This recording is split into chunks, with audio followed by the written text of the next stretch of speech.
શ્રી ગુરુદેવ દત્ત. ઘણા મિત્રોને પણ પ્રશ્નો છે, હજી પ્રશ્નો છે. સાહેબ, આ તો વોર તો અટકી ગયું.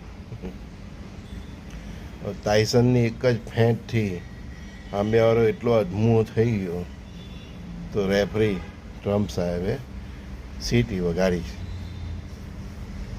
માઇક ટાયસન હતો બોક્સર, ખ્યાલ છે ને? એની એક જ ફેંટથી આંબેવાળો ધરાશી થઈ જાય. રેફરી એમ કે સ્ટોપ સ્ટોપ સ્ટોપ, પેલા જાઓ સ્વસ્થ થવા દે. નાકમાંથી લોહી નીકળે, કાનમાંથી નીકળે, મોઢામાંથી નીકળે. તો રેફરી શું કહે? Stop stop stop. ભારત ટાયસનની એક જ ફેંટથી આદમુઓ થઈ ગયો. એટલે જગત જમાદાર જે રેફરી છે ને અમેરિકા, ટ્રમ્પ સાહેબ, એને સીસી વાળી સ્ટોપ સ્ટોપ સ્ટોપ. પણ જેટલા લોકો મારો નિયમિત વિડીયો સાંભળે છે સંવાદ, એમને મેં તારીખ આપેલી. કઈ? આવતીકાલે 18 તારીખ છે, બરાબર? તો શું કીધું છે મેં? 18 તારીખ પહેલાંના 18 દિવસ. એમાં તો ભારત એની પટ્ટર ઠોકી નાખી. એક તો સાચું પડી ગયું. હવે 18 તારીખ પછીના 18 દિવસ વેઇટ. લગભગ 5-6 તારીખે પૂરા થાય છે. Wait wait wait wait wait wait wait. રેફરીએ ટાયસનને જ કહ્યું, ટાયસન ઓર ફ્રેશ થઈને હવે મુક્કા મારવાનો.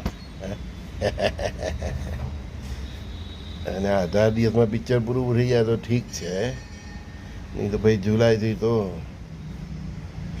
જગદંબાને મેદાનમાં ઉતરવો છે, મહાદેવને. હા, હવે ભારત તરફથી છેડાઈ ગયેલું વિશ્વયુદ્ધ, સાંભળજો શબ્દ, ભારત તરફથી જે છેડાઈ ગયેલું વિશ્વયુદ્ધ કોઈ કાળે અટકવાનું નથી. આ શું છે કે પહેલાં દવા છાંટવાના બહુ ઢંઢેરો પીટો ને એટલે બધા કોકરોચ ડર છોડીને ભાગી ગયેલા. થોડી રાહ જોઈ રહ્યા, પાછા ફરીથી કોકરોચ એના ડરમાં આવે. તો પણ મેં કીધું છે 18 તારીખ પહેલાંના 18 દિવસ, એમાં તો એક ઘટના ઘટી ગઈ. હવે 18 તારીખના પછીના 18 દિવસ, એમાં પણ આ લોકોનું જો પિંડું જે વારવાનું છે નથી વાયરું, તો પછી આ જંગ ભાઈ બહુ લાંબી છે. પરમાત્મા એની રીતે ને સમયનું કામ કરે છે. આપણે હિન્દી પિક્ચર જોવા બેઠેલા હોય તો આપણને મેવું જતાં એમ થાય કે આનો એન્ડ ક્યારે આવે. કારણ કે આપણે ઈચ્છતા હોય કે એન્ડ હીરોની તરફેણમાં આવે, આપણને જલ્દી હોય, ઉતાવળ હોય. એમાં તો ઘણાને એટલી ઉતાવળ કે વિડીયો પર એ આખું મૂવી જ શિફ્ટ કરીને એન્ડ જોઈ લે. આમાં એવું નથી હોતું. એક જ મેં ભાઈઓ બહેનોને કહ્યું છે તે પ્રમાણે 2-4 મહિના 6 મહિના અનાજનો રાખો સ્ટોક, દવા દારૂનો રાખો. તમારા જીવન જરૂરિયાતના જેટલા પણ પેરામીટર્સ છે એને 6-8 મહિના માટે સજ્જ રાખો અને એને મેન્ટેન રાખો. ભારત હવે પીછેહટ કરવાનું નથી. હવે તો પેલું ચિકન નેક છે ને, ત્યાંથી પણ ભારત કંઈ કરી શકે છે. સમજાઈ ગયા? હા, ભારત હવે એક્શનના મોડમાં આવી ગયું છે અને આ એક્શન દિવસે દિવસે વધતું જવાનું છે. પરમ દિવસે જ મેં કહ્યું ને, ઘાયલ શેરની હજુ ગર્જના છે, હવે એ પંજા મારશે. પછી આપણી પૂર્વ સરહદે હોય કે પશ્ચિમ સરહદ હોય, પૂર્વ પશ્ચિમ સરહદ પર એવા પંજા પર છે ને કે ચીની બિલાડી મ્યાઉ મ્યાઉ થઈ જવાની. તો પણ એ પણ આવે તો આપણે એના માટે તૈયાર જ છે. બસ તમારે તૈયારી કરવાની છે કે આ પરિસ્થિતિમાં જીવવા માટે તમારે શું કરવાનું. ખાસ કરીને નોકરિયાત માણસો, મને બિઝનેસમેનો માટે, મિલિટરી ઇક્વિપમેન્ટ્સ સાથે જોડાયેલી કંપનીઓને તે જ છે. કારણ કે હવે ભારતને બહુ શસ્ત્રોની જરૂર પડવાની છે અને પ્રોડક્શન વધારશે. ઓલરેડી આપણે 2014થી તૈયારી કરી જ રહેલા, માસ્ટર તૈયારી છે. જેટલું અમે લોકો સમજીએ છીએ કે ભારતને પાકિસ્તાન, બાંગ્લાદેશ, ચીન સાથે એકલું એક હાથે લડવું પડે, એવી તૈયારી તો આપણા લશ્કરે વર્ષોથી કરી દીધી છે. 2014 પહેલાં પણ કરી હતી અને 2014 પછી તો એ તૈયારી જોરમાં છે. કારણ કે આપણા મોદી બાપુ કોઈ બાકી રાખે એવા નથી અને એની ઈચ્છા જ એવી છે કે એની જ્યાં સુધી એનો કાર્યકાળ છે, ભગવાને જે એને જવાબદારી સોંપી છે તેમાં આ બધું પૂરું કરીને જ જાય એમ. અને એ લોકોની બધી ટીમ તૈયાર જ છે. મોદીની તો યોગી, અમિત શાહ, કોઈ બાપુ કોઈ કાચા નથી. કોઈ બંસી વગાડે તો કોઈ ડમરું વગાડે. આતંકવાદની જડ એટલી લાંબી છે ને, જોઈએ 5-6 તારીખ સુધીમાં સરકાર કેટલો આ લોકોનો સપાટો બોલાવે છે. પણ તે પછી પણ ઓપરેશન સિંદૂર સરકાર તો કહે જ છે કે હજુ બંધ નહીં થયું, ચાલુ જ છે. 5-6 તારીખ સુધીમાં જોઈએ કેટલો સપાટો વારે છે. મેક્સિમમ આપણે 10 જૂન આપીએ, 10 જૂન પછી પણ ખેંચાય છે. ઝીરો ટોલરન્સની વાત કરે છે, એટલે આ કાર્યવાહી બહુ લાંબી ચાલે છે. એટલે આપણે પણ લાંબી જંગ માટે તૈયાર રહેવાનું. તમારા ઘરમાં વડીલો હોય, એ લોકોએ જે 65ના ને બધા વોર જોયા હોય, તે વખતે જે ક્રાઇસિસ એ લોકોએ વેઠી હોય, એવી તો હવે વેઠવાનો સમય છે નહીં. કારણ કે હવે તો બહુ સમૃદ્ધ ભારત છે ભારત 2025નું. પણ એ વડીલોના અનુભવમાંથી શીખીને પણ કંઈક તૈયારી કરી લેવાય. ભારત વિશ્વ વિજેતા અને અખંડ ભારત બનવા જાય, પીઓકે લઈ લે, બલુચિસ્તાનને આઝાદી આપી દે, બાકીના પીઓકેના ટુકડા ટુકડા, બાંગ્લાદેશના ટુકડા ટુકડા, તે પછી ચીનના ટુકડે ટુકડા, અફઘાનિસ્તાન આવે,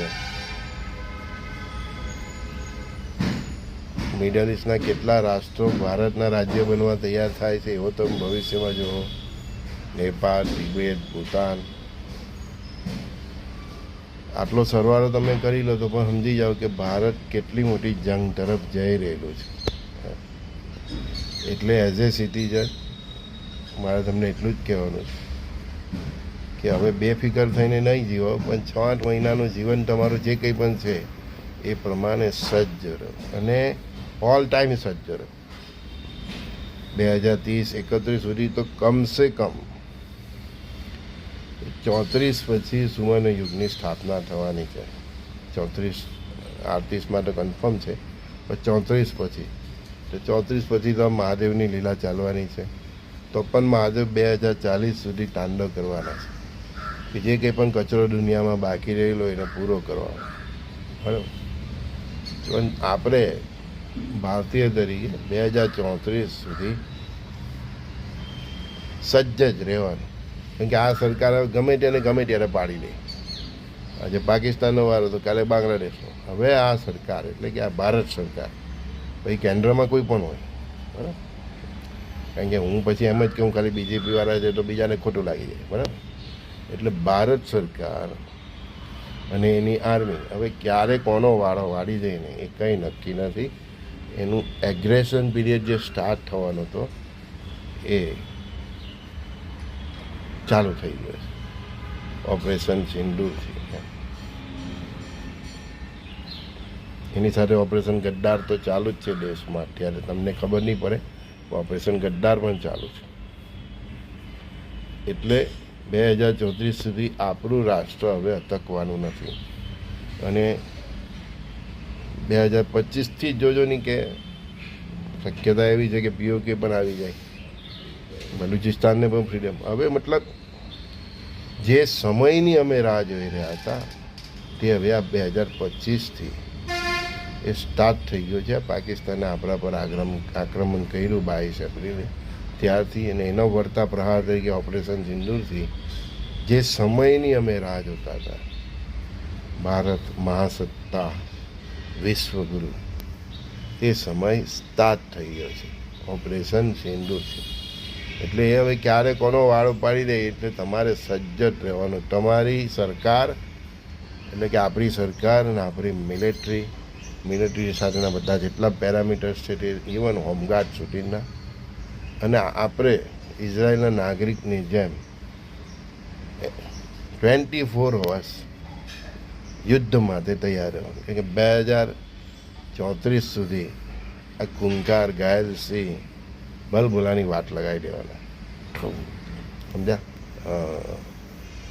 અત્યારથી કહી દઉં છું એમ તમે રિલેક્સ નહીં થઈ જતા કે હવે તો યુદ્ધ અટકી ગયું છે, હે હવે બધી તૈયારી કરવાની છે. તૈયાર જ રહેજો.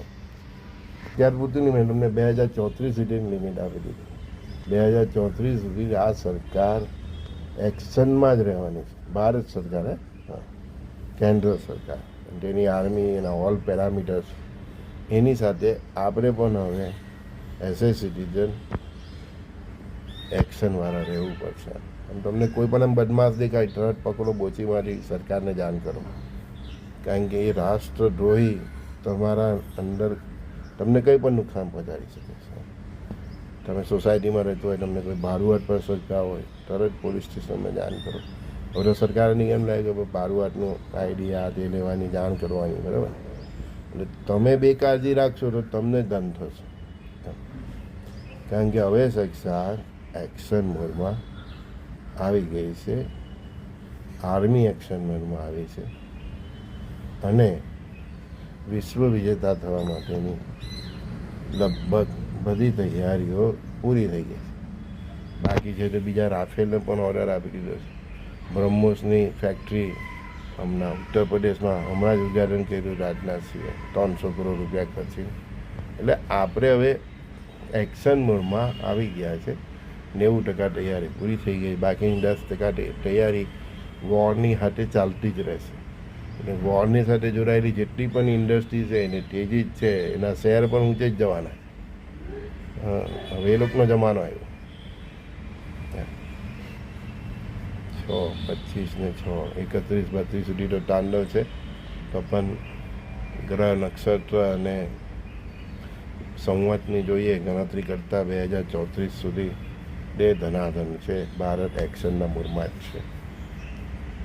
બસ રાતકારે આ જ કહેવાનું હતું કે મારા ભોરા સીધા સાદા ભક્તો, મારા સખાઓ, મારી બહેનો, ભાઈઓ નિશ્ચિત થઈ જાય અને આરામથી સૂઈ જાય એ પહેલાં અમુક ચાલો ફરીથી એકવાર જગાડી દઉં કે ઓપરેશન સિંદૂર પૂરું નથી થયું. આવતીકાલે 18 તારીખ પહેલાંની જે મારી ગણતરી હતી તે સાચી પડી.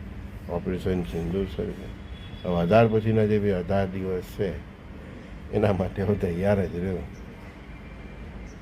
ઓછું થાય, વધતું થાય, નહીં થાય તો જુલાઈથી થાય.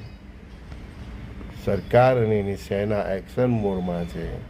છેલ્લે કહી દઉં છું ફરીથી કે 6-8 મહિનાની તૈયારી તમારી જીવનની જે કંઈ પણ તમારી જીવન સ્ટાઇલ છે, લાઈફ સ્ટાઇલ છે, તો એને લગતી 6-8 મહિનાની તૈયારી તમે રાખો.